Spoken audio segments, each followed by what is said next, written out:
और दूर से देखे पे लागत रहल कि उ सो रहल बाड़े, लेकिन करीब जाके देखे पे पता चलेला कि उ दोनों के सिर उनकर जिस्म से अलग कटल बा। केदार और धारिणी दोनों अपन बच्चन के लाश देख के दर्द से रोए लगले। तब भी पीछे से उनकरा एगो डरावनी हंसी सुनाई देवेली। उ दोनों जब पीछे पलटले तो उनकर सामना एगो और आफत से हो जाला। उ दोनों देखेले कि उनकर सामने अब उ रंग बदले वाली चुड़ैल खड़ल बिया, जौन गुरुजी के भेष बना के उनकर साथ साथ ही आयल रहे। उ हंसत हंसत कहेली, अच्छा बेवकूफ बनैनी तोनी दोनों के। हम तो तोहार दोनों बच्चा के ठीक ही तरह अपन जाल में फंसा के कब के मार देले रहनी। बाकी तू अगर उ पंडित के पास पहुंच जाइतू तो शायद उ पंडित फिर से हमरा के जंगल में बांध दे। यही से हम एगो चाल चलनी और हम ओकर ही भेष बना के तोहनी सबके साथ उ पंडित बन के आईनी और अब हम तोहनी के भी खत्म कर देब। दुष्ट औरत, तू हमनी के बच्चन के मार देलू, हम तोरा के जिंदा ना छोड़ा।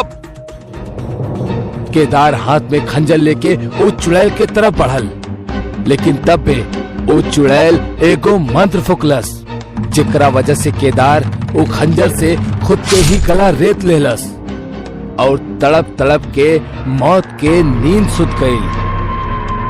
दम घुटला के वजह से धारिणी भी तड़प तड़प के मर गई।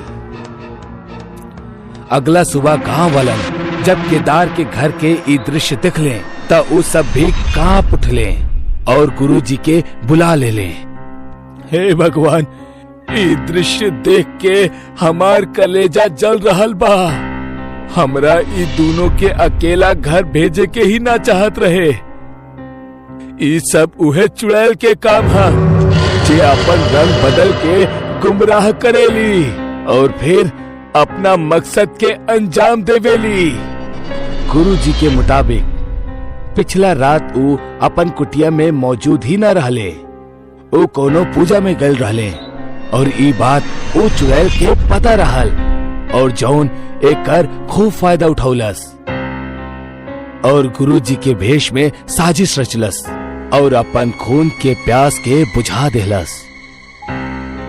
गुरुजी सब गांव वालन में एगो मायावी ताबीज के बांट देले, जेकरा गांव के हर शख्स के अपना घर के बाहर लटकावे के कह देले, जैसे वो रंग बदले वाली चुड़ैल के माया काम ना करी। गांव वालन गुरुजी के नियम के पालन कैले और उ ताबीज के अपन घर के बाहर लटकावल शुरू कर देले, जैसे गांव में होके वाली भूतिया घटना कम होके लगल। लेकिन आज भी ओ रंग बदले वाली चुड़ैल के केहू अजनबी के तलाश हा कि कैसे ओकरा मौका मिले अपना एगो और शिकार के अंजाम देवे के। रामगढ़ गांव के एगो प्रचलित कथा है। दोपहर के 12 बजे से लेके आधी रात के 12 बजे तक गांव के बीचों बीच बनल एगो गुफा से अजीबो गरीब आवाज आवेली। ई आवाज में इतना दर्द होखेला कि सुनला मात्र से ही दिल के धड़कन तेज हो जाला। ई गुफा के पास से गुजरे वाला हर शख्स के ओकर नाम गुफा के अंदर गूंजत सुनाई देवेला। ऐसन में ई गुफा के रहस्य जानल बड़ा इंटरेस्टिंग होखी। साल 2013 के बात था, जब दो पैरानॉर्मल इन्वेस्टिगेटर अभिमन्यु और रिहान के एक गुफा के रहस्य जाने के खातिर बुलावल गईल। साहब, ये गुफा के सच होगी बहुत खतरनाक। हम तो आपसे वही भी कहा था नहीं कि अंदर जाए के चीज छोड़ दी। अरे गोपाल जी, हमनी के तो ई ड्यूटी है। हमार डिपार्टमेंट हमनी के जौन टास्क देवेला ओके तो पूरा करे के ही पड़ी। अच्छा साहब, त ठीक बा। उम्मीद है कि आप जल्दी ही लौटी हैं। शाम के करीब 5 बजे एकदम गुप्त तरीका से दोनों पैरानॉर्मल स्पेशलिस्ट ओ भूतिया गुफा के अंदर दाखिल भइले। पिछला 37 साल से ये गुफा के अंदर से भयानक आवाज और खतरनाक हरकत होखत रहे। एक त ई गुफा गांव के बीचों बीच आयल बा, त ऐसे में गांव के लोगन के ई गुफा के खौफ के खत्म करे के ही पड़ी। और ये तब्बे खत्म होगी जब अंदर से एक खौफनाक आवाज और खतरनाक आकर्षण खत्म होगी। अभिमन्यु और रिहान के अंदर दाखिल होखला के बाद ही गुफा में उनकर नाम के गुस्सैल आवाज गूंजे लागल। चला जा यहीजा से, मरबा दोनों, तू लोग ये दर्द के दुनिया से बाहर निकल जा। अभिमन्यु और रिहान, मौत की तारीख आज रात 12 बजे।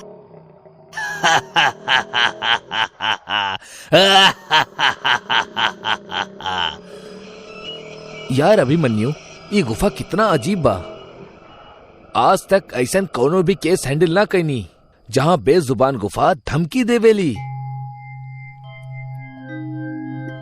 दोस्त, भूतिया जगह हमेशा अजीब और खतरनाक ही होखेला।